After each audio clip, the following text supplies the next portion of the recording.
what's the opposite of normality? Abnormality? I don't know. Whilst we prepare really for a second wave, and how do we become more resilient and prepare for the future? Again, that's another phrase I struggle with, second wave, but we certainly have to consider outbreaks occurring. I think we've all been through these meetings before several times.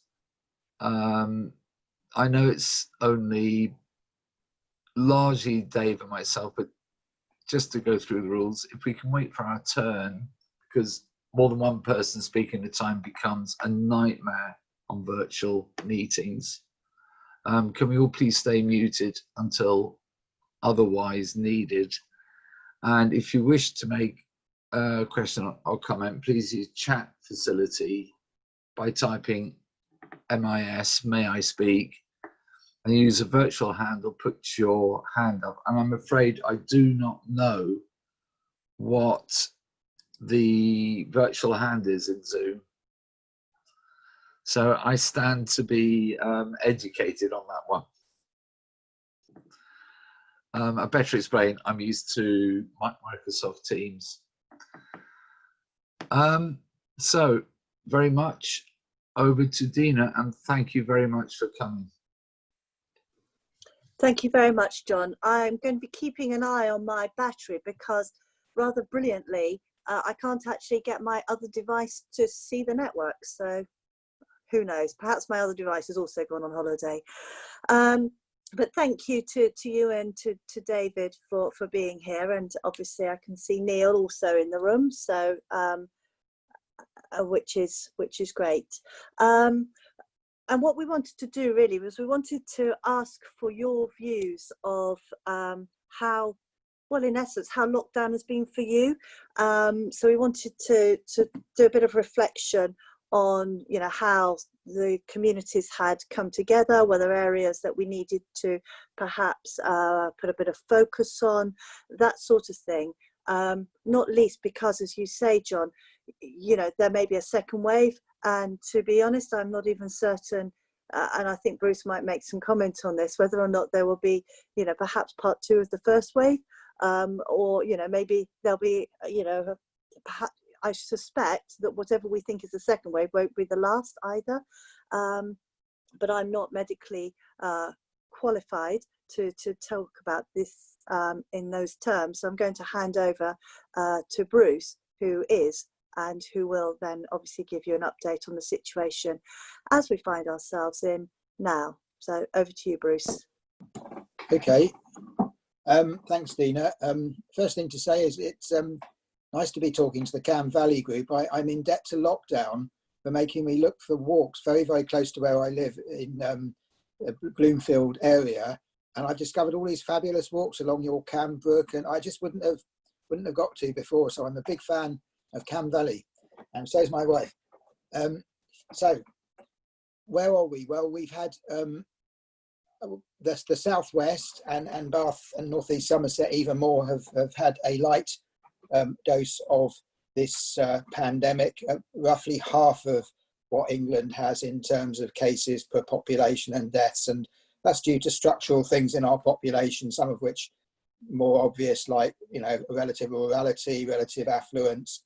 Others we probably don't even know, but that's where we are. We've had 348 confirmed cases. That probably means a few thousand in actuality, but that's still out of 200,000. You can see that most of the population hasn't had the illness and is not immune, even if getting the illness gives immunity, which we are still not sure about. Having said we've done reasonably well, we've lost 90 people, and over half of those are from care homes. Now, of course, care homes are where people live who are old and frail, so to some extent that's to be expected, but to some extent I think we all now agree that care homes were, you know, people were sent there without tests who shouldn't have been, and there was this very, very strong drive to protect the NHS at all costs, and I think some of that cost was paid by care homes, and we wouldn't do that again, I hope. Good point about the second wave. I think the idea of a wave comes from things like flu, where it sweeps through the population, everyone's exposed who's going to be, and then it moves on. The COVID, it's a bit different. We kind of had an aborted first wave. We had the first wave building, we locked down to abort it. So when we get more cases, now that we've eased lockdown, is that, I would call that the first wave coming again.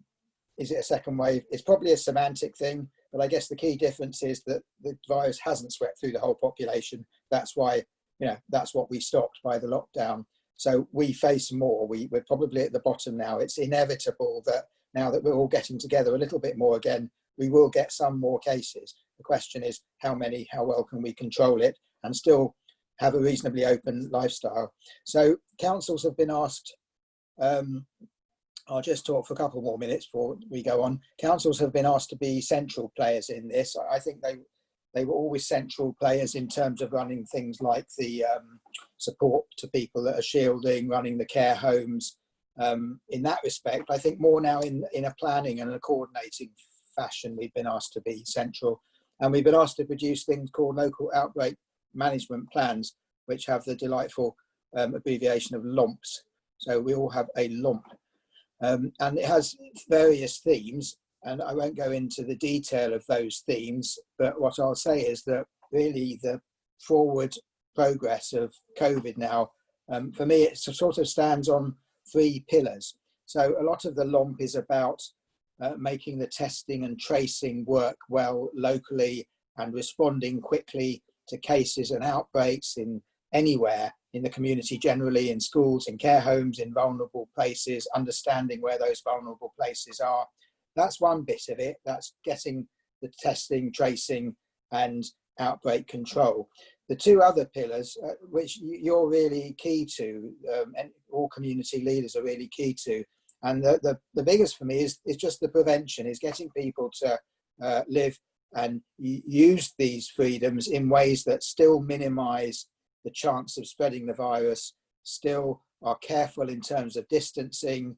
And I think we're seeing now behaviour slipping. We're seeing the results of that in new spikes in England, in the whole world, every continent. We're seeing things going awry again.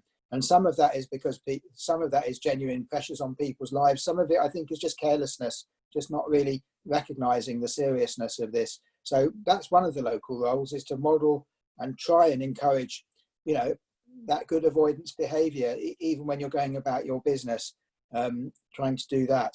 And then the other bit, which I think the localities have been spectacularly good at, is, and with the Compassionate Communities Hub, and a lot of credit to council workers and Claire and Virgin Care and many, many voluntary agencies, actually supporting people who are suffering through this in Bath and North East Somerset. It's a relatively small number. Most people have networks. Most people can look after themselves, but by no means everyone. So, that's the local role. So my, reason for wanting to talk to you, apart from just my job to inform you about health issues, is to really encourage the continuation of those 2 elements of this, the appropriate social behaviour and distancing, and support to neighbours and in the community, and identifying people who are vulnerable and not doing well. I'm happy to answer any more questions about, there'll be lots of things you might want to ask about, but I won't keep talking and talking, so I'll shut up at this point.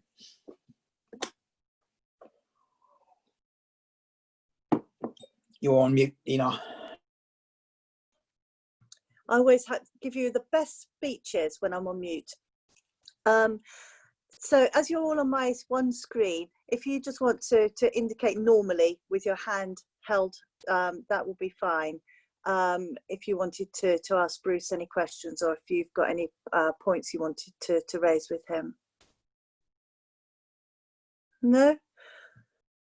John, you'll need to unmute now.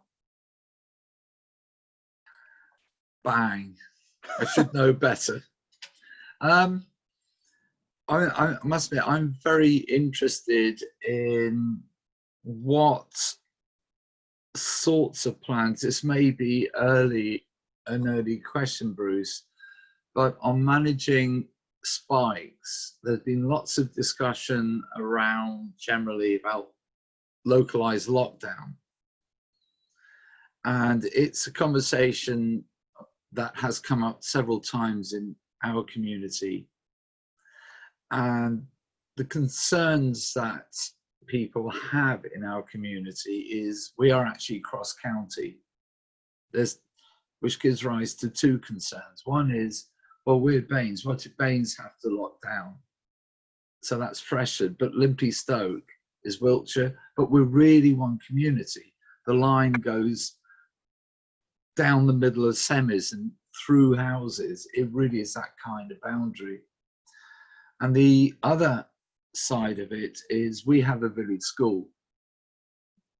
So if the school has to close because there is an action plan in place for schools, if the school closes, what does that actually mean for the community?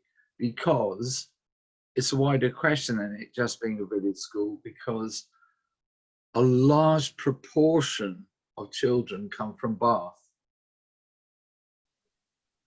So therefore, should Freshford School, and I don't think this is unique, but should a village school have to close, the impact of that is obviously much wider. And those are the key questions we're being asked in the community. And I wondered what plans are in place, if there's anything we can communicate. Okay, I mean, I'll say a few things that may fill in a bit of an answer to that, if not answering it absolutely directly. I suppose direct answer is the basic plan we're making for lockdown is to avoid it. That's why I'm making the message so strong that although we're doing well, we must keep being very careful. And I would very, very much hope that Baines would be, being the population we are, being where we are, for me, that there would have to be a hell of a lot of COVID in the second wave for us to need to lock down on a large scale. So that's the first thing. We won't be first in the queue. We're already not. And I think another little bit of the answer is that by the time, if it got so big that we were coming up to having to think about it, we have a lot of experience from around the country of how to handle some of the issues you're talking about. So we're learning as well. And I'm not going to make detailed plans for, a lockdown could be one pub or workplace or the whole of England and anything in between. So, I think the answer to your question about schools, in answer to your question about Wiltshire and Baines, all I can say is, everyone will try to do the sensible thing. And part of that is to recognise that we have cross-border to Bristol, to Baines, to Wiltshire. And the Southwest, we work really, really well, the Southwest Director of Public Health Network. So, no one in Wiltshire is going to sort of do something to knock onto me without it being properly, discussed. Should it be part of Baines, part of Wiltshire? Should it be wider? And then your question, so we take all that into account. Life isn't always perfect, but, I can't guarantee nothing bad can happen, but I can say that it won't just be done willy-nilly. And I think one of the things that happened in Leicester, very, very bad blood between the county and the city, and we sort of saw the worst of that. And I think, the government got a shock and we got a shock, and we're not like that in the Southwest. We will talk to each other, we will try to coordinate. And then in terms of your school, well, that's right. There's big implications if you shut a school, so not to be done lightly. And that's why we're working with schools so that they can prepare well to avoid that. They can distance their children as best they can. They can keep in groups. If all that is done, I hope we wouldn't have to. And if we did have to, well, we'd have to take that into consideration. But of course, ultimately, it is very important that we suppress outbreaks. So it might be that we have to do things that do have implications, as we always discussed with pandemic flu. Yes, a school is a big educational institution. It's also a big childcare institution, and both are important. So my best answer is that we have good people to think these things through. I don't. A lot of people think I have in my drawer a lockdown plan. I just don't. I just have some principles, and I know who I'm going to discuss it with, and I know what some of the triggers are. And well before we get to lockdown, you'll have me banging on the drum saying, come on, it's going up now. We've got to be more careful, or possibly coming out to I don't expect it to be your area, but coming out to somewhere and saying, you guys are really, you're really starting to see a lot of cases. You need to really get your act together. So it won't come out the blue. But the winter exercises us all. None of us are complacent to think that it will be okay. I'm fairly confident that if it's not okay here, we'll have a lot of experience to draw on about how other places have dealt with this before we have to do that ourselves. So that's a bit of an answer. No, that's sorry, John. Sorry, I was just going to add one more bit actually, which is having been on a series of calls throughout the day today. So I'm on calls with people from across the region, and so one of the things that has been interesting. I'm not sure if interesting is quite the right word, but anecdotally, formal settings like schools, like places of work, people by and large adhere to the rules.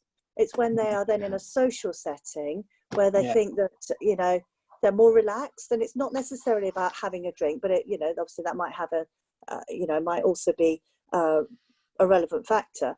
But it's that sense of, well, I'm on my home turf, as it were, and therefore my friends can't give me the virus. And I think it's that sort of complacency that we need to find. Just remind each other all the time that we're still in a pandemic, so we still need to take those precautions. Whether that's washing your hands, using hand sanitizer, wearing a mask, whatever.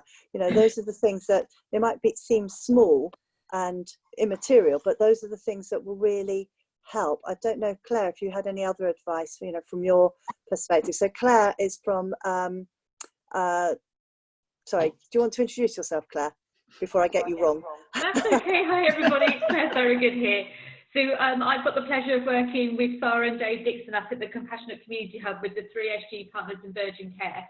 And I think just to add to that, there's not a lot to add, but what I will say is I think it's that positive messaging, and where the Compassionate Community Hub can play a role is making sure that we tailor our messaging with 3SG as well, isn't it? To actually go out and keep reminding people that actually those basics are vitally important, and the basics keep us and everybody else safe and well.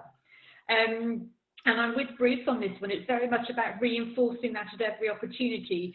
And I know, and Dave, you might want to come in here as well and speak as well, because we're talking about the community connector training as well, and reminding people that there are opportunities to be signposted to services as we continue to work through the cycle of this pandemic.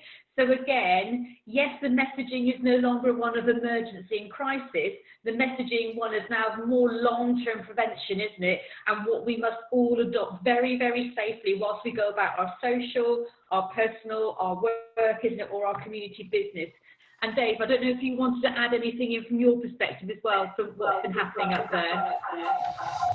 I mean, I think, thanks, Claire. I think you're right. I mean, the last 4 months has been very interesting, and what it has done, we've gained a huge amount of knowledge and experience about what works and what doesn't work, which we need to pass some of that experience and that knowledge on as widely as possible, especially down to the grassroots level, because we knew 4 months ago when this all started that as a local authority or public sector services, we were never ever going to be able to cope with the sheer volume and numbers of people unless we could get them and the communities to help themselves. And that's where the parish and town councils and some of the community and voluntary sector organisations became so very, very important. And it's just a question then of us trying to keep that engagement going, to try and keep reinforcing through the parish town councils, through the 3SG, to say to people, look, it's not gone away. If it comes back in the autumn and we have to spike this back up again, then we need to make sure that as many people as possible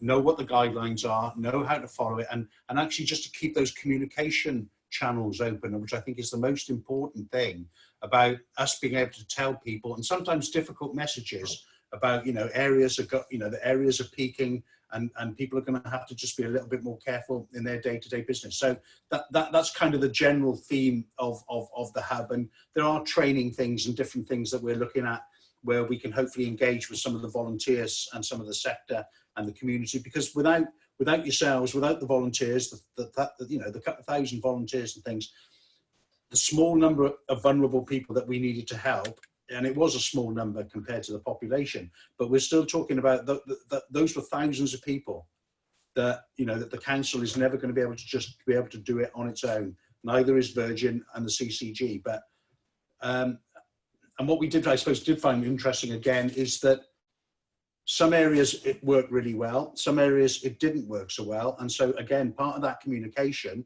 is to say, well, let's have a look and see what we can do. Why did it work there in Keynsham and it didn't work somewhere else? What was being done differently? And again, that communication and that collaboration. And I expect that to be ongoing for the next few weeks at least, so certainly till Christmas, I should think.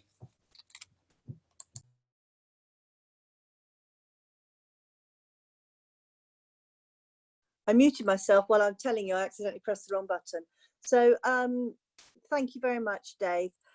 And actually that leads us quite well onto the next part, which is to actually look at so we've got a series of questions, so 6 questions, and obviously big pressure on John and Dave now as representatives of the whole of the Cam Valley, and Neil, I suppose, to just to get, you know, some idea about what worked well and what didn't. So the first question is literally that.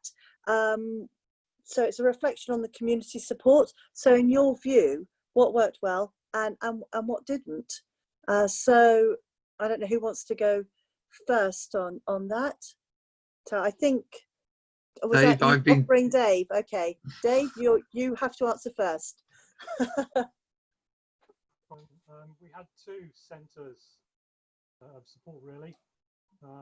One in Tunley, which was... Dave, we can't hear, sorry. Dave, can you speak a little bit closer to your device?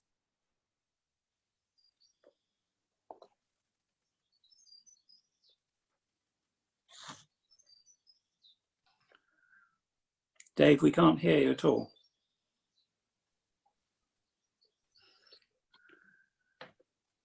John, do you There want we go. Dave, you're back. Have you turned yourself up a bit? Is that better? Fractionally, yes. Let me just try and boost my microphone. No, we still can't hear Dave, sorry. No, there's a definite problem. So, apologies, Dina. What worked and what didn't work? Actually, Dave, if you can, do you want to add any of your comments into the chat for now? Because at least then we can record what you know, your thoughts. That would be great. Thank you, John. Thank you. The support that we, and this is speaking very parochially in terms of Freshford and Limpy Stoke, because we operated as a single community. Whenever we needed support from Baines, it was there instantly, and we found that there was really good communication that came through. We essentially ran our own local version of the community hub through a group called Life Raft, which was basically the 2 parish councils working together in harmony with the community charity, which is known as Flisker. They basically run the community shop.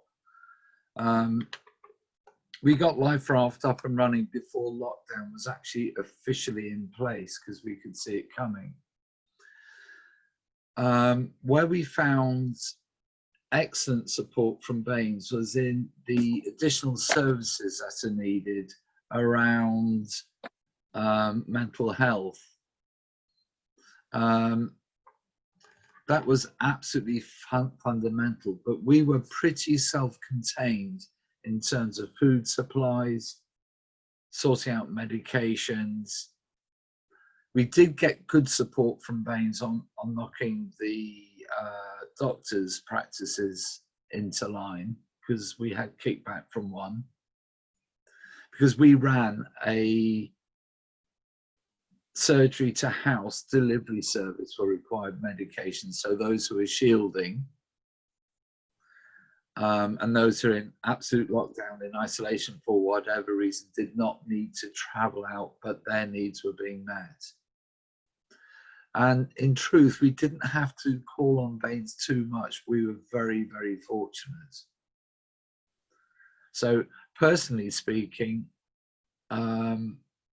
everything actually ran pretty well in the end. The biggest issue we had was not around Baines, but around supermarkets. In that those who already, I mean, the moment has passed, but this was the issue.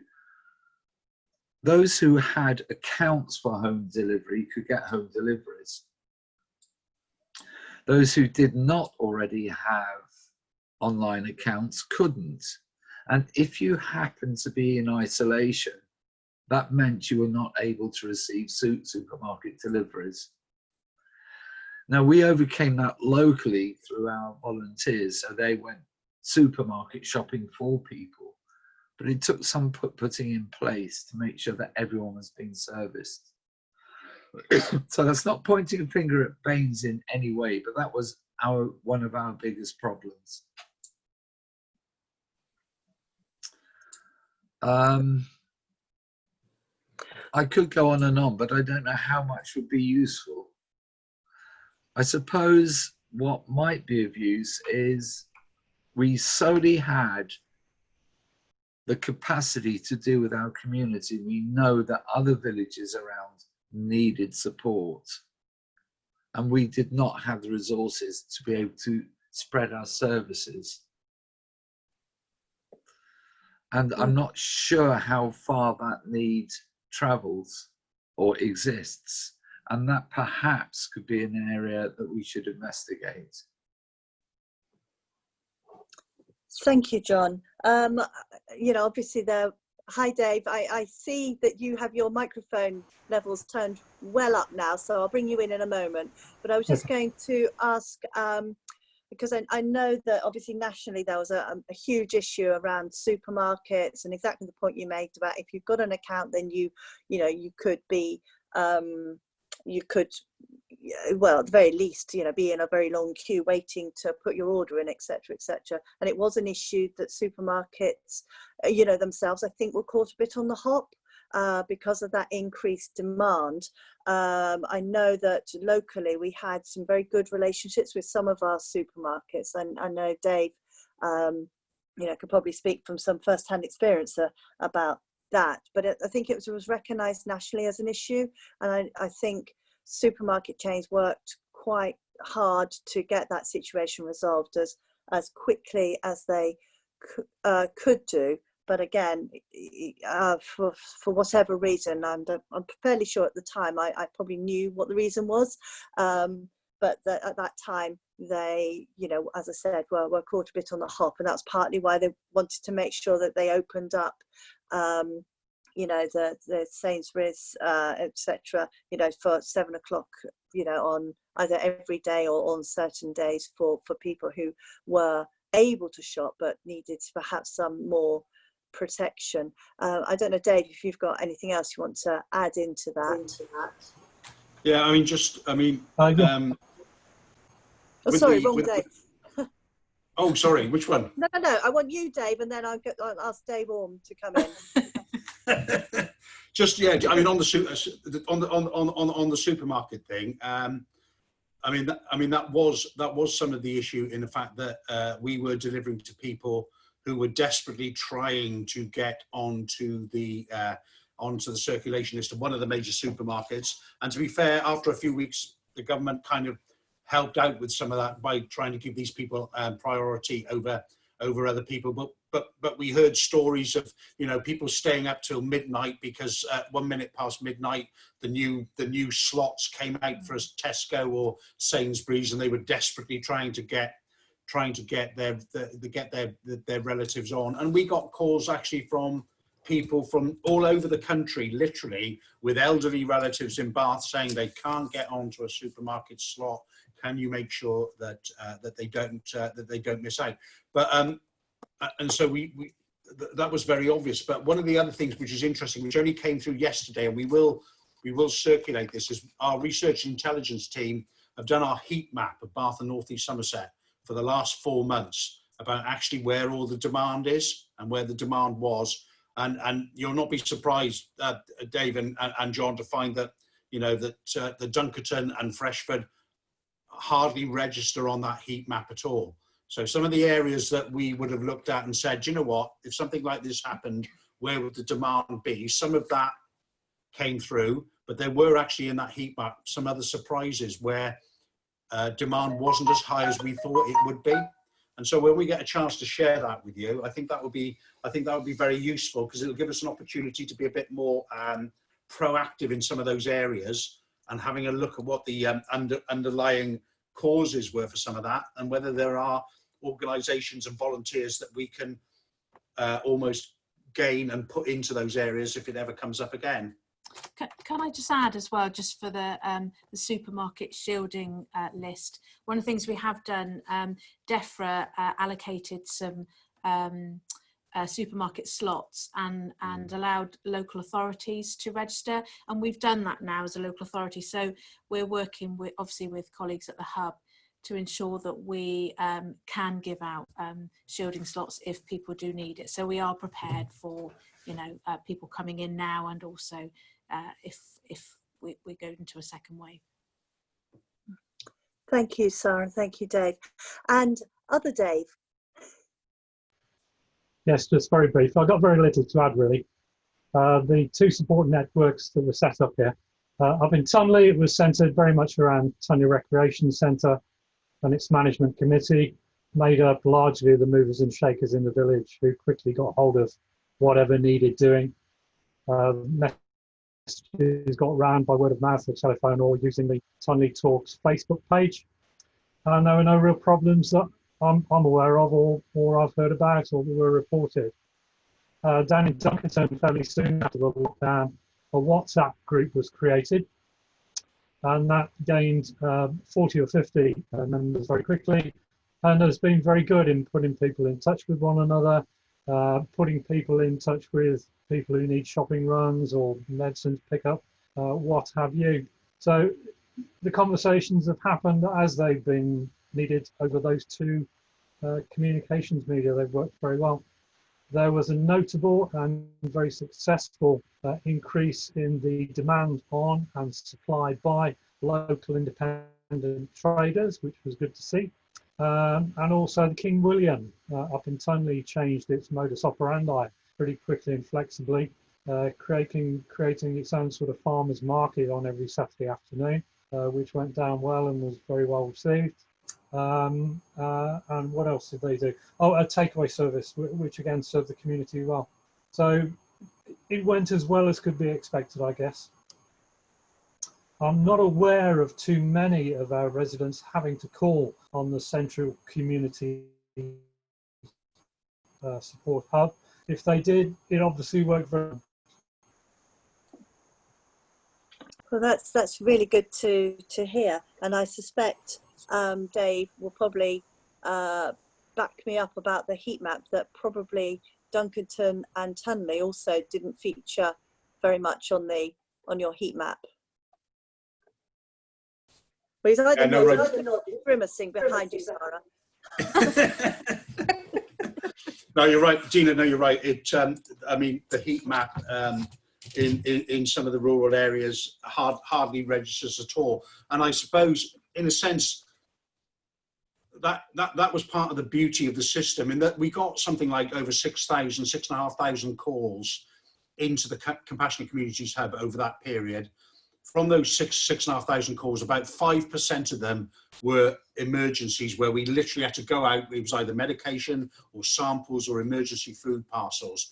And what allowed us to be able to cope with that number was the fact that that actually wasn't replicated across Bath and North East Somerset. So there were some areas that did really, really well in supporting each other.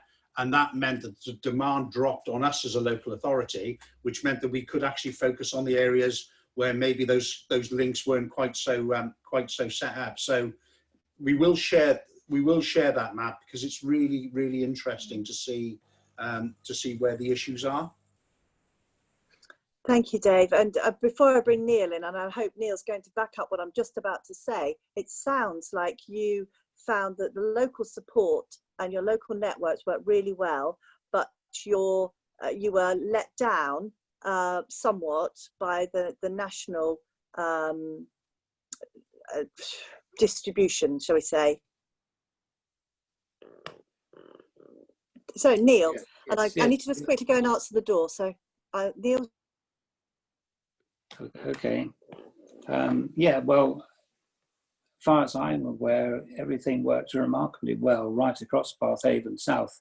Dave, did you register any villages in the ward? You needn't name them, but had problems in Bathhaven South ward, which stretches from Bath. To be honest, Neil, to be honest, no, not really. It was all fairly low key across most of them, and occasionally some unusual incidents created issues. So, for instance, one of the hotspots was Paulton.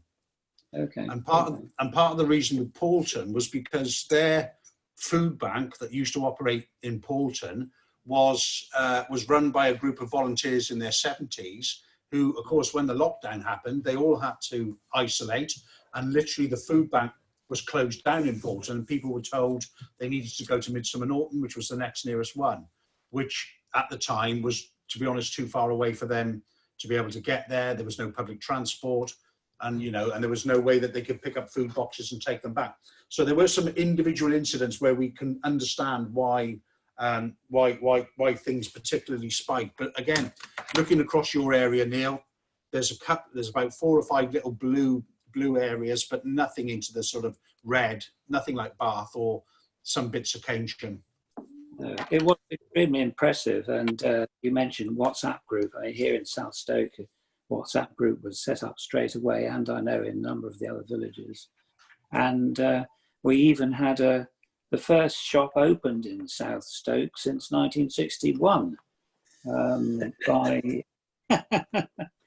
by Gerard Coles, Crow Coles, you might know, who normally runs a cafe in Morph Road.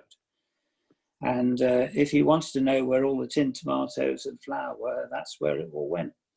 But things have reached such a successful state now that he's closed it down, although of course we're all rather disappointed.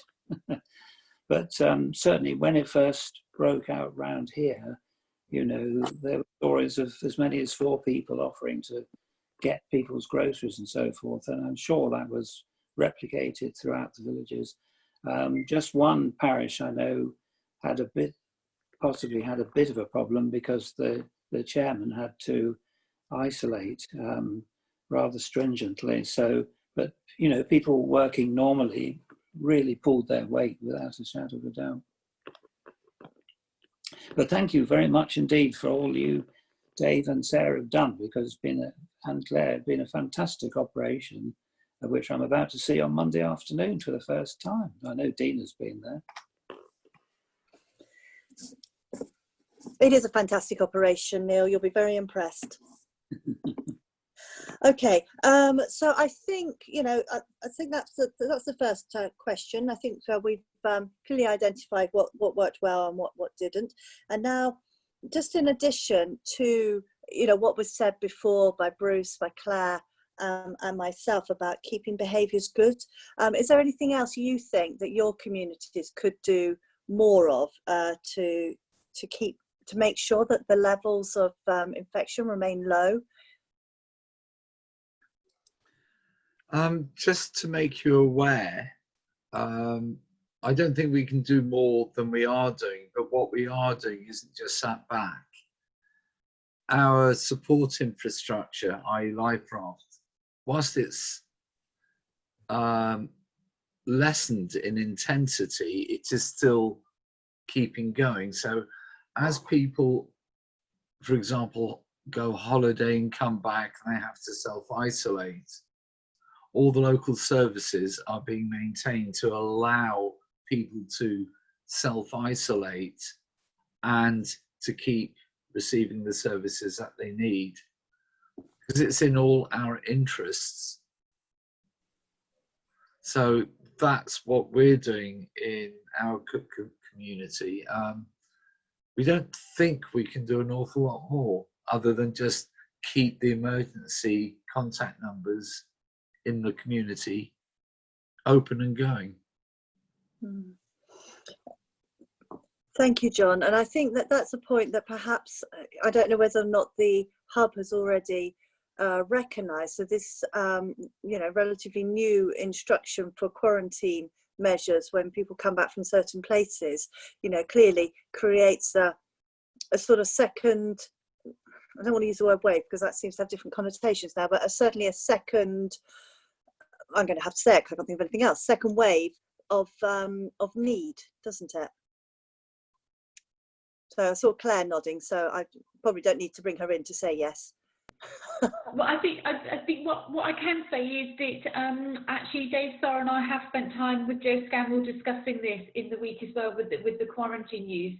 And where we landed, unless Bruce wants to tell us any different, that we need to take a different approach, it's much, again, it's about that positive reinforcement. The CCH is still there, it's still in operation, and it's there to help all manner of people. So therefore, the messaging should be around, if you have returned from a country and you are being asked or informed, mandated to quarantine, if you need support locally, we know we can direct you in the locally for support.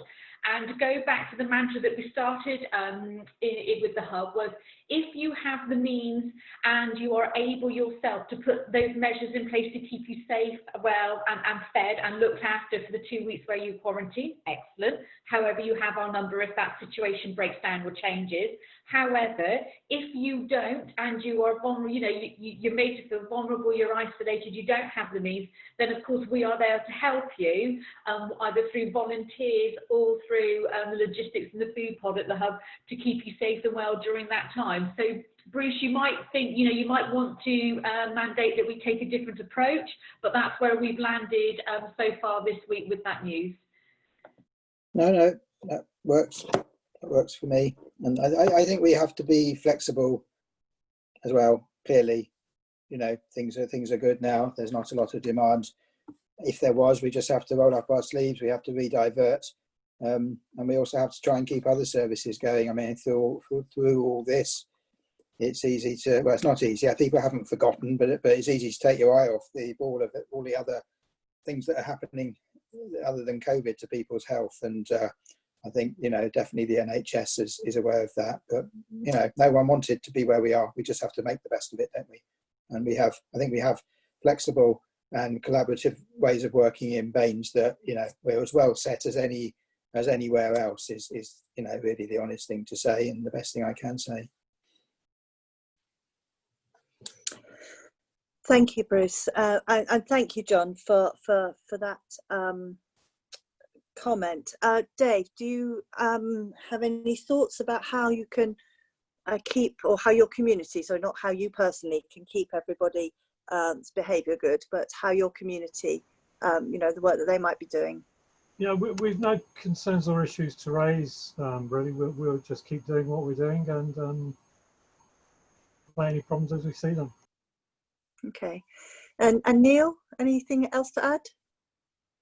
I was just thinking right at the beginning, one of my neighbours told me she'd joined, I think, 2 lists, the 3SG one. And did the NHS run another helpers list as well? There was certainly another list you could volunteer for. I think at one point there was about 5 different lists of volunteers. I know that it just got a little bit crazy. So I actually think the hub did very well in. I'm just wondering if, well, hopefully 3SG has sort of surfaced to the top in all this, because clearly there's no point in 4 or 5 different organisations competing with each other in this regard. And this particular list had the capability of showing a map where all the other volunteers showed up evidently. So there was some quite good technology there. That's what 3SG does it? Do you have a map of where everybody is? And do you try to recruit in where they're a bit short? there were several different schemes. There was the local scheme that 3SG put out. There was Next Door, which was an online sort of neighbourly type scheme, and there was also the NHS responders.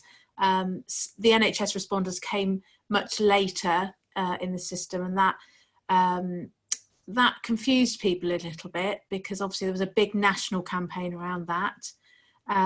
So there was a little bit of confusion, yeah, in the beginning.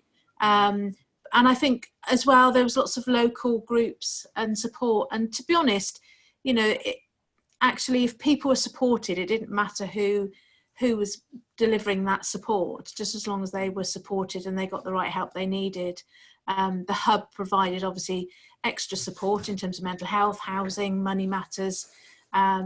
So the hub provided that extra bit of support that a volunteer obviously couldn't do. Can I just say just about the volunteers? I mean, the one thing about the 3SG volunteers is that was a two-way process. So that if they were, just like Sarah and I, if we were going out and we were seeing people that had obviously quite complex issues, and it wasn't just about food, or it wasn't just about medication, it might have been mental health issues, it might have been, you know, drug and alcohol type things, then we had opportunities to feed, with their consent, to feed them back into the system to try and actually sort some of the peripheral stuff out. Now that was incredibly useful by us bringing people into the system and looking to try and solve their issues. Whereas with the NHS system, of course, it went out there as a task needed to be done. Somebody picked it up and they did it, and that was the end of the, you know, we lost that initial contact. And what we were very keen to do as we were going through the process with the hub, and it's partly why the video of the hub is called No Wrong Door.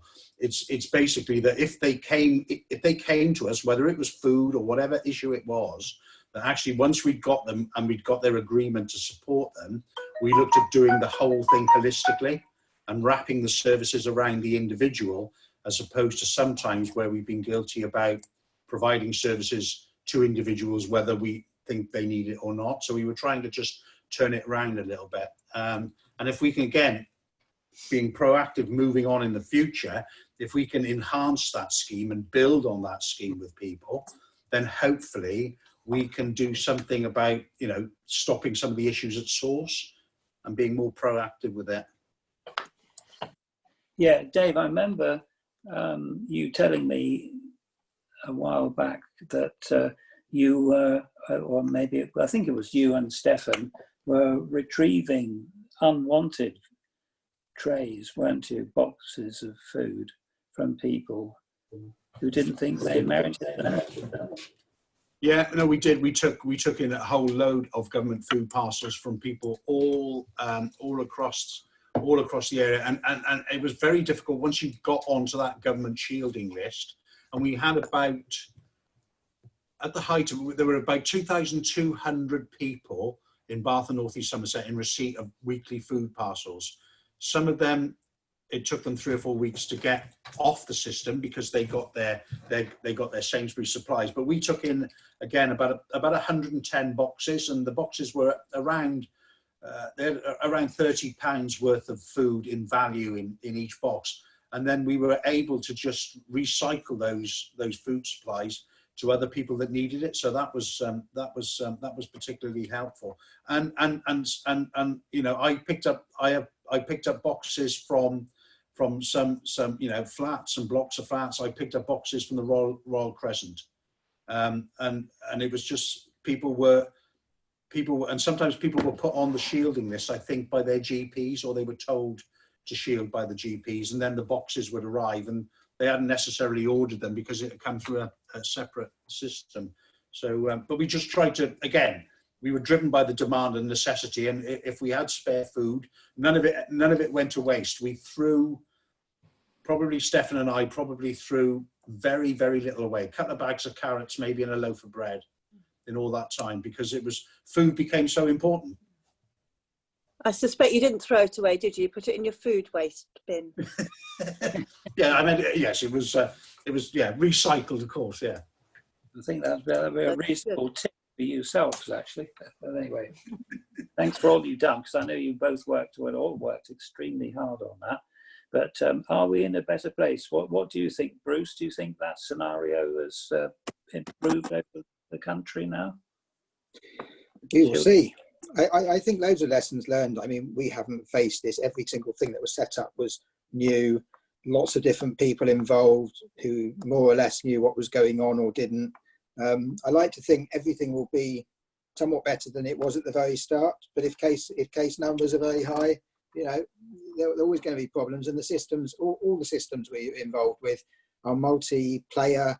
The testing, the tracing, you know, lots of people trying to work with each other with systems that don't necessarily make it easy. So, you know, there's plenty of tests still to come, but I think we've learned a lot. I kind of feel like in some areas, like the testing, I feel like we're now somewhere like we would have liked to have been in January, but we weren't there in January because, you know, all this had to be built up. So yes, I think everything will be better, but that doesn't mean it will be perfect, because things never are they? And especially if there's a lot of demand, then, you know, I think everything gets stretched, doesn't it? Yeah, thank you, Bruce. I just wondered actually, so one of the things that's come up in the last few days, obviously, is perhaps a new emphasis, maybe it's just a more emphasised emphasis on people's health, particularly about obesity, and doing what they can to sort of get into better shape. Do you think measures like that will actually help, Bruce? Short term, it's difficult. It's very, very difficult to speak, as me, been trying since I was 12 years old. It's very, very difficult to quickly get people down. I think if this is used as something to bring a bit more effort into the system, a bit more both legislation and resource, get people a bit more thinking, okay, that's a good reason to be more focused, then in the long term it might have an effect. Short term, yeah, be very optimistic to think so. And of course, remember, a lot of the people that are getting COVID and dying of COVID are people who live really pressurized lives, you know, not the wealthy people out on the front line, people in crowded areas. It's hard enough for someone with, you know, all the privileges like most of us to really give it that effort. So it's all to the good in a nudge forward, but it's not going to be a short-term solution. But, you know, people have discovered walking more, cycling more, you know, hopefully some of that will have a long-term effect. That's my answer. Realistic, as realistic as I can imagine it to be. Thank you, Bruce. So obviously going for walks around the Cam Valley is probably the solution for us all. We might have to borrow your dog though, Bruce. Dog's too old now, I'm afraid. She just goes around the little blocks. Very sad, very sad. Okay, so moving on then, and I think somebody did mention this before, it was around mental health. So what can we do to ensure people with mental health issues get the right support? So I was hosting a webinar with young people, and it was very interesting that one of the key issues, one of the main issues that they talked about was how lockdown had affected their mental health, and knowing that they would need more support, you know, as things became more relaxed, as the drive to go back to school became more became more I was going to keep on using the same words, you know, as there was more of a drive to get young people back into school, and certainly, so one of the speakers actually was from Boys in Mind, and you know, he and his fellow mental health counsellors have been working in schools and outside of schools to help young people during this crisis. I just wondered if there was any other thoughts that you had that you thought of groups of people perhaps who needed more support, and anything that you could suggest that might be that type of support. And obviously then I'll bring Claire in to talk about the work that the hub has been able to offer in terms of their support. Shall I start with David this time? I'm not going to wait for you to put your hands up. I'm just going to pick on you. That's no problem. Again, here it doesn't appear to be an issue. All about local knowledge, people being aware of those who are normally quiet suddenly going very loud for unexplained reasons, or alternatively those people who are usually generally to the fore and involved suddenly going quiet. And I think there's a good level of awareness in each of our settlements, and that we quickly pick up changes that suggested problems. Can't think of any particular help or group that we could call on that we haven't already thought about or we don't know about. So that's about it, really. Okay, right, I'm going to pick on Neil now, and then I'll come back to you, John. You need to unmute, Neil. Sorry, what was the question again? It was about mental health support. Do you think that there was sufficient for your villages? Do you think there's anything that could be done more of, or any particular groups that needed specific support? Well, I'm not specifically aware of that, but I think there's a general raising of awareness in the country. When you mention that, my mind immediately turned to my daughter, who works for a logistics company in Swindon, and she was asked, because she's done one or two promotional videos purely off her own bat on exercising and mental attitudes. There was featured on the local radio and so forth, and the personnel director invited her to write a mental health policy for the company. So, I mean, that's a sample of one, but that's a fairly, the company concerned is probably not the in the league you'd expect of big companies with overreaching policies over all fields. It's just a sort of fairly straightforward medium-sized company. They for example provide tills for McDonald's and people like that. So there's clearly an awareness out there that wasn't there before. No, and I guess that must be a good thing, actually, that people now understand that people's mental health has been affected by many aspects of the pandemic, and from lockdown to other restrictions as well. John? Yes. Has mental health been an issue in our community? In truth, I think it's more of an issue than has been realised. We've definitely had the mental side impacting the youth without a shadow of a doubt. And you've probably heard, because I know some people have complained very loudly, at the end of lockdown, the meadows along our valley was just full of youngsters, and they were basically meeting up and letting off steam because they had been kept apart for so long, and the impact on youth I don't think was fully understood beforehand. Other areas where it has affected the community, yes, like David said, you can see the individual aspects, but there's a whole hidden strata, which I don't know how deep that goes. Now, I liaised with Alison, got some excellent information through, which we circulated.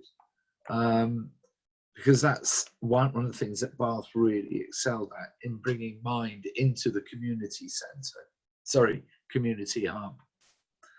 I think that was a very, very important thing to have been done, and it enabled us to put the message out to the community that, yes, we as Liferaft are able to offer a degree of services.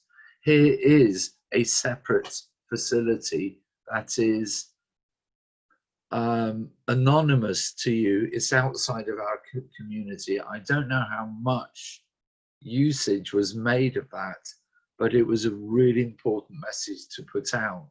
Now, we did receive thanks for having put the message out. Whether that's because others felt it had to be put out or whether people actually used it, I don't know. But I may be overly concerned, but I'm aware from the working life that I had that places like Freshford, there is an awful lot beneath the surface that is hidden from view. And we do not know where those instances lie. That was the source of my concern. And I think I do think it's worth stressing how important I felt it was to have mind at the front of the community hub. So thank you. Thank you, John. Claire, did you want to respond? Yeah, thank you. And I just wanted to reiterate, I know my colleagues Sarah and Dave, I'm sure will say as well, you know, Mind have been one of the pivotal and key partners, and they will continue to do so. You know, they work as a subcontractor to Virgin Care. You know, they're well known, they are well respected, they are compassionate to their core, aren't they? They're the living embodiment of that. And what's wonderful with having Mind and other services do support through mental health issues as well is those very, very complex cases have had an immediate expert sort of wraparound care and support, and where need be, what we've done throughout the day as well, because we are co-located with Virgin Care's safeguarding and adult social care team, where needed to, we've been able to make immediate referrals as well. So I think it's really important, John, you very, you know, in a very lovely way, you've identified, isn't it, what happens at a community level, isn't it, yeah? Some of the things that go unseen and unheard, and are actually, let's be honest, they're at times quite unpalatable, and they're quite difficult for people to deal with when it comes out. And what's great about having Bath Minor Support is they are a plethora of support and guidance in dealing with that and what to do, alongside there's that absolute crisis intervention, to the point where they put additional staff on weekends. So they've been absolutely pivotal, and I cannot thank Kate Morton and the team enough, actually, for the contribution that they've made, and I know that they will continue to make, to the BAMES population. Thank you so much, Claire. Dave, do you want to just respond as well? Yeah, I just like to go back on John's point, which I think was a really valid one. I over the last 4 months, most days, if not every day, I have been out and about in a car in Bath or in North East Somerset. And for the first 4 or 5 weeks, when the lockdown was very tight in the city, you would see nobody, virtually nobody at all. And then after about 4 or 5 weeks, people started appearing on the streets who were obviously very distressed and obviously not very well at all. And actually in large numbers, which, and John's right, before that, they'd gone under the radar because the city would be absolutely thronged with people and they wouldn't stand out. But because everybody else was actually locked down, and especially around the bus station, down in Southgate, and down by the train station, every day I would go and I would see people that were just obviously very, very distressed and not able to cope with what was happening and couldn't stay inside anymore. So I think, John, I think you're absolutely right. There was a lot bubbling under the surface that we didn't know about. And again, it's about trying to identify those people and learn those lessons and try and work out a way of connecting with them in some form. Yeah. Thank you. Neil.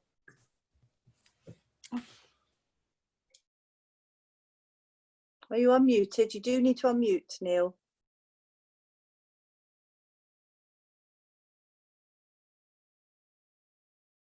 Neil, you still need to unmute. There we are. Sorry, there was another message came up. Just saying welcome to Jenny John from South Stoke. Hello, Neil. Hi. Yeah, just going back to my daughter for a minute, that she has, and she was asked to book herself onto a mental first aider course. I'd never heard of such a thing before, but clearly this is something which, have other people heard about that? This is coming into companies now. So that's an interesting development. Now, I bumped into one of our PCSOs the other day in the middle of the village. Jenny may not be aware of this, but I've spoken to the chair PC about it.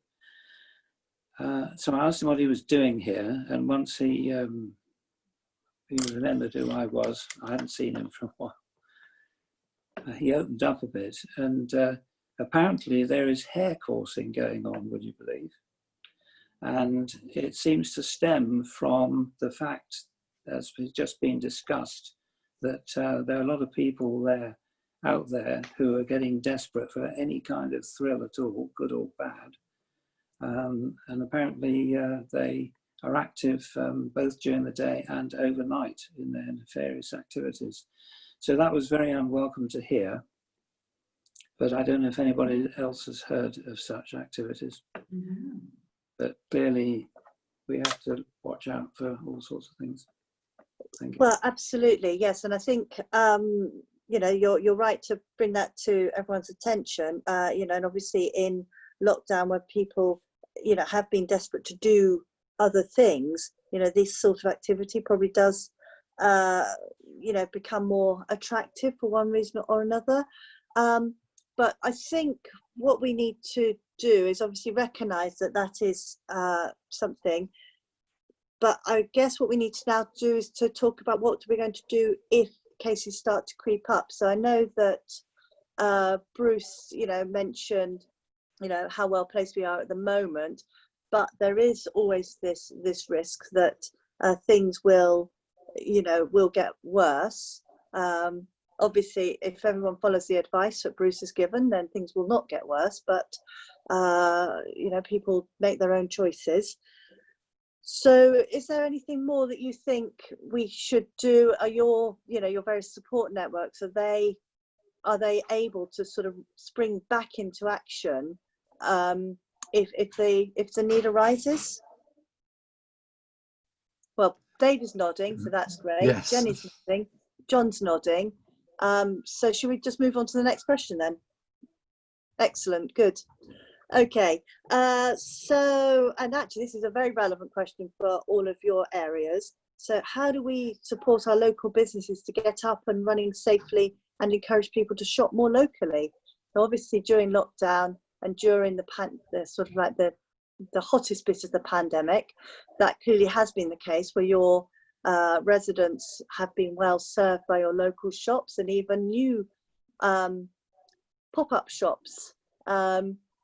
But how, you know, is there more that could be done to support your businesses? Do you think people are moving back to their old ways of shopping, or do you think they're continuing to support the local businesses? John? That's a very hard question to answer, in truth. From a personal perspective, we will certainly continue to utilise more local services, and those that I have spoken to, that is the case. I haven't done a survey, so I can't speak for the whole community, but certainly Freshford Shop is finding it's ticking over as was, but there has to be room for expansion. What I do know is that a couple of the farms around who switched their modus operandi to serving households are going to continue to do so. So that's good in supporting local businesses. As far as we're concerned, interestingly enough, discussed this last week, one of our concerns is it's on a wider scale than just food. What about people who run who run specific services? They live in the community. We're coming out of lockdown. How do they get their business up and running again? I'm talking about obvious things like plumbers, electricians, gardening services, stuff that has gone around by word of mouth. but people have had their businesses impacted by the lockdown. So we're opening up the parish council's communication service to provide a local directory. And we're looking to help the local businesses and farms communicate that way. If that, I hope that's answering the question you're looking for. Can we do more? I'm not sure. I'd like to, but I'm not sure how. Thank you. I've now switched devices successfully. I've used a third device now. Well, as it was going down to 4%, I thought this is a slightly panicky moment. And that's actually really interesting. Actually, what more can you do? And as you say, there are more businesses that are local than just food. But I think food has been such a fundamental part of the support that's been necessary during this pandemic, that has clearly been an area that has been focused on. But I'll just pass on to Dave to see if he's got a different experience. I'm not sure. I think those people around the parish who have discovered the convenience and friendliness and quality of the local traders who they've not used before, I think they will continue to use them for a good while, which is good to see and good to hear about. Very early in the lockdown, we switched off our parish newsletter because there was nothing to write about. Things stopped happening.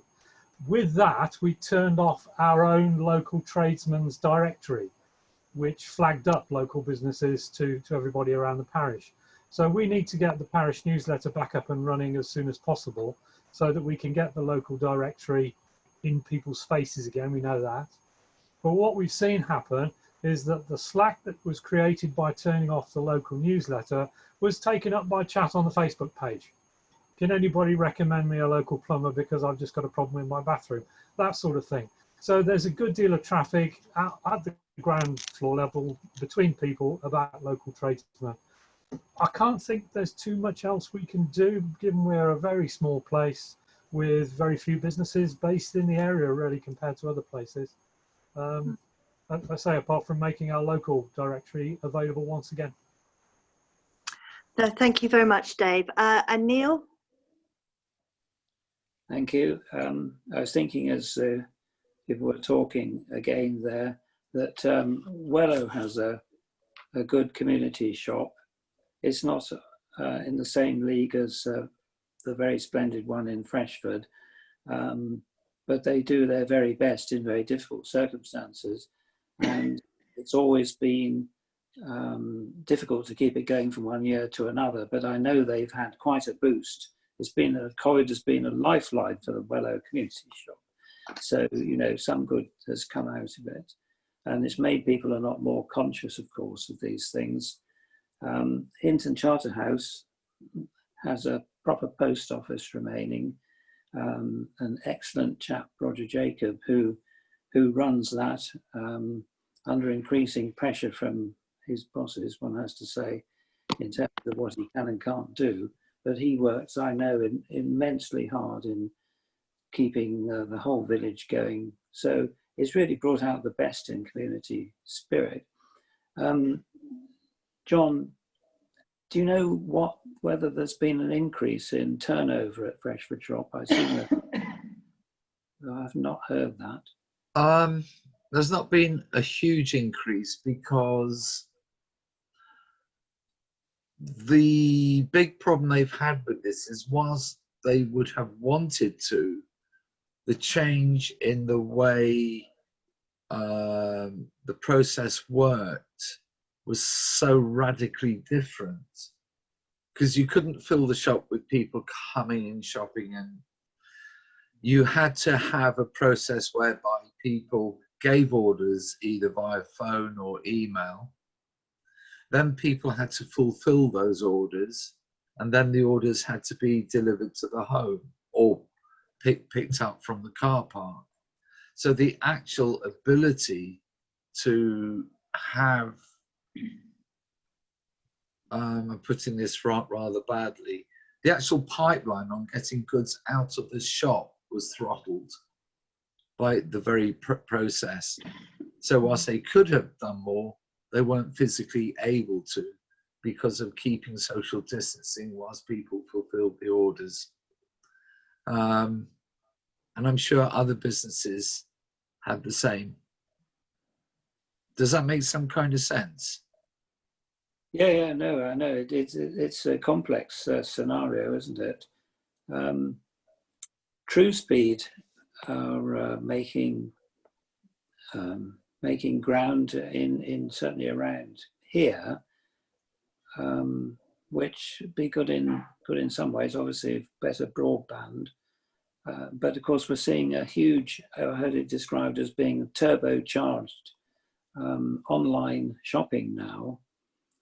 And I know in Freshford, obviously it's an issue of more and more delivery vans in narrow roads, and that we're all going to face this. And I see the government is looking now at the possibility of taxing online shopping, which would be interesting. What do people think about that? Well, I would just say, to be fair, Neil, I'm not sure that fits in supporting our local businesses. Well, it is. If you're taxing, right. Yes, you're improving people online. The footfall in the high street, aren't you? Yes, okay. Taxing online sales. I don't regard orders going into the galleries shop, the Freshford shop, as being an online order. There's something that I wasn't thinking of the gallery shop. Okay. Amazon. Amazon, yeah. Yes. Yeah. I have to say, and it's not a subject for this meeting, but the problems being caused by the shift in traffic patterns at Freshford is significant. I'm sure that story is coming in from elsewhere. And I think that is something that as a council and obviously as parishes, I think we need to consider what we can do. You know, obviously it is complicated, I would say, because people want things or need things which might not be easily accessible, no matter how, what was the phrase you used? Was it wonderful Freshford shop? I'm sure it was something splendid. That's what it was, the splendid Freshford shop that even the splendid Freshford shop cannot provide. So, you know, it is a challenge, and it's about, you know, what measures can be put in that make things safe for everybody else, whilst accepting that not everything can be provided locally. As you say, not a subject I think we can easily address in today's meeting, although with you know, the participants that we have, I'm sure we'd actually come to a conclusion quite swiftly. Okay, and Jenny, just over to you now, and welcome. I'm sorry I didn't welcome you officially. Sorry, I was late arriving. I've been a bit involved on the periphery of the renaissance of the Pack Horse Inn in South Stoke, and during lockdown we wanted to keep it alive as much as we could, so we ended up doing veg boxes and fruit boxes and supplying people with meat and bread and milk and so on, which they collected from the pub. So that meant the pub kept the relationship with their suppliers, and a little bit was achieved by that. Well, now it's reopened on a Friday, Saturday and Sunday, but just lunchtime. But it seems that people have lost their confidence a bit about going out, I think. Lots of, I mean, all the social distancing has been gone into in great detail, and you're welcomed at the door. There's a one-way system, and booking only. Well, for a meal inside, booking only. But outside, obviously, it's not. You don't have to book, but you do have to social distance. I just make the comment that it seems to me that people have lost a bit of confidence about going out. Can I say something, Dina? Of course, Bruce, I was going to bring you in anyway, so good. Yeah, this is true. It is true, and it is a problem. And Chris Head asked me to write something for was it the Keynsham, Dean of the Keynsham parish, to sort of say to people, especially I think it's older people and people who have other illnesses, that if shops and places are taking care, and if you're taking care yourself, as we are in Baines, go out. The chances of you getting ill at the moment are very low. Avoid the busy places, go to the quiet ones, because I think we have to get a balance. We've tried very hard to keep people at home. That was the message. You can't just switch that off straight away, and so your point is an important one. And on the other hand, you don't want people to become complacent. So I've just been told Chew Valley Village Agents, right? For Chris, that's who I wrote that for. So it needs a bit of encouragement, doesn't it? And it needs that balance of saying, if people are careful, and where we are at the moment, it really isn't a big risk, but we'll let you know if it becomes more risky again. It's subtle messages. That's the problem. It's harder to get messages across in this sort of transitional phase, isn't it? Because yes, we're still in a pandemic, but we don't want people to be locked indoors forever. John, that's an excellent message, and actually it's something I've been wondering about, how we communicate to our community. Is this a message that Baines could help us with providing, so we can actually give consistent and coherent message? So I would imagine that the work that Bruce did for Chris Head would be perfectly, you might need to tweak it slightly for your particular area, but I'm sure that would be appropriate for your area too.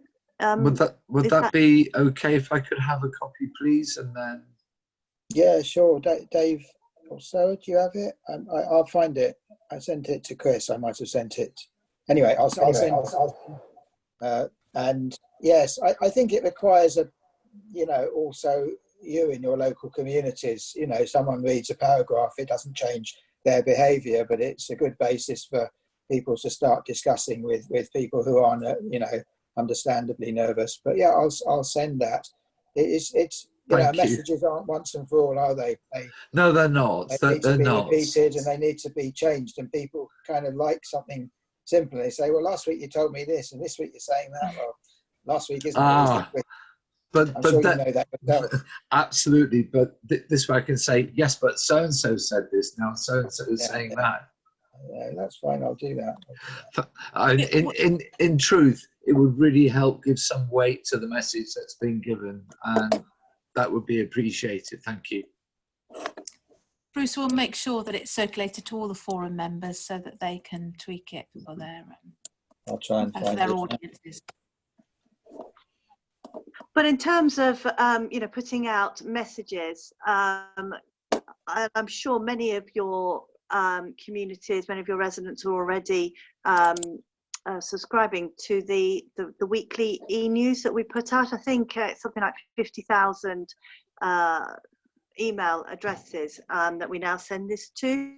So if that would help, then please tell them to get in touch, and we can make sure that they also receive that news too, because Bruce regularly puts messages onto that, and I think those messages are particularly well received.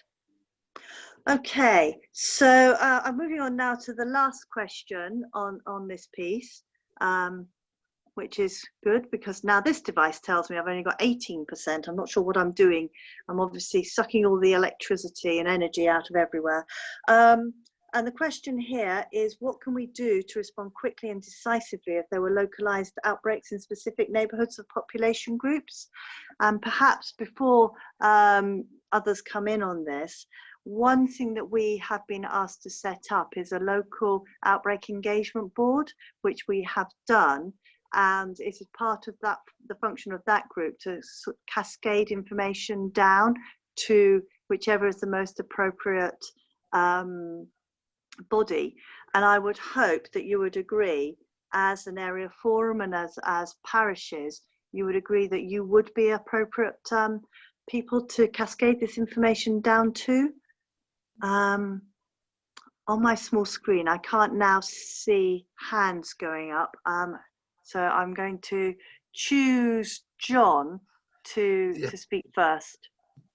Yes, please. Absolutely. I think that's absolutely fundamental, and I'm very, very happy to be involved in that messaging process.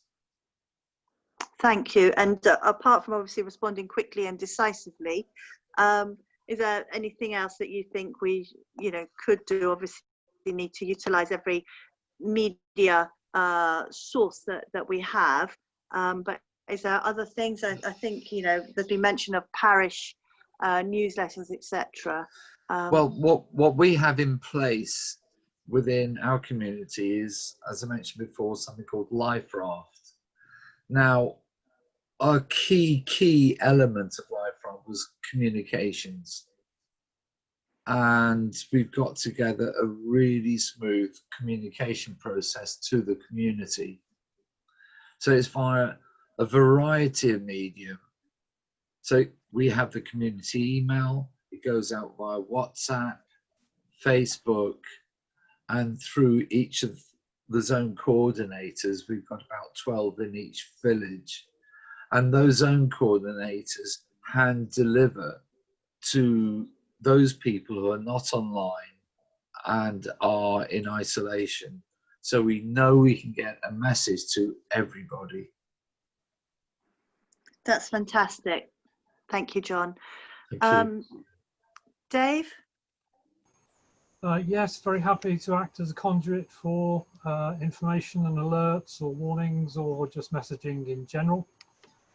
Please use bog standard parish council contacts, and we'll go out via Facebook or WhatsApp or whatever appears to be appropriate given the message you're trying to send. Parish newsletter tends to be 3 weeks out of date, so they're generally not very good for that sort of thing. No, let's not use that for this then. Okay. And Neil, I assume your networks are all would be up and running and willing? I'm sure they would, yeah. I've got a key individual list right across the ward. Unfortunately, AOL doesn't allow me to send out as many as I used to now, but all the key people are covered. So obviously very happy to help as much best I can.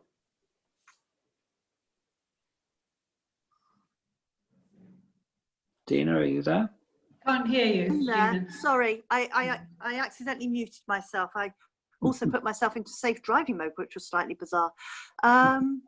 So Jenny, did you have anything else to add? No, just to say that I'm sure through the parish council it would get out to everybody like Dave through the various channels that we have. Yeah. Okay, well that's great to hear. So on that note, unless anybody's got anything else to add, I'm actually going to hand back to John to sort of add anything else that needs to be added, as after all this is your area forum that we've slightly taken over, and I'm sure there might be some sort of final notices, etc., that he might wish to bring to the attendees' attention. That's very kind. Thank you very much, Dina and Bruce. Really appreciate your time.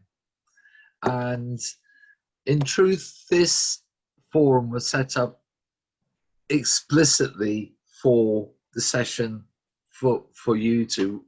There's not an awful lot to add.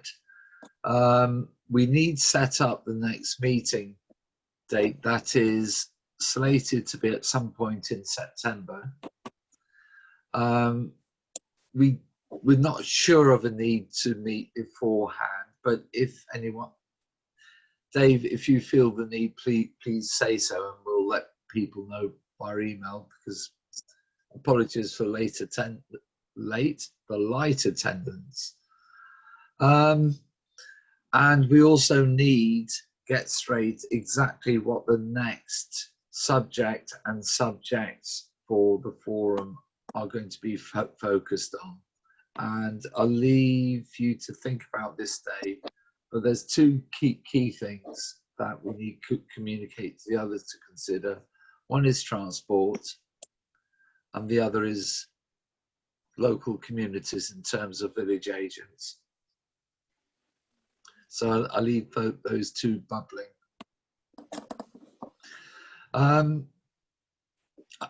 Is there any AOB that anyone wishes to raise? Has he pointing to Dave?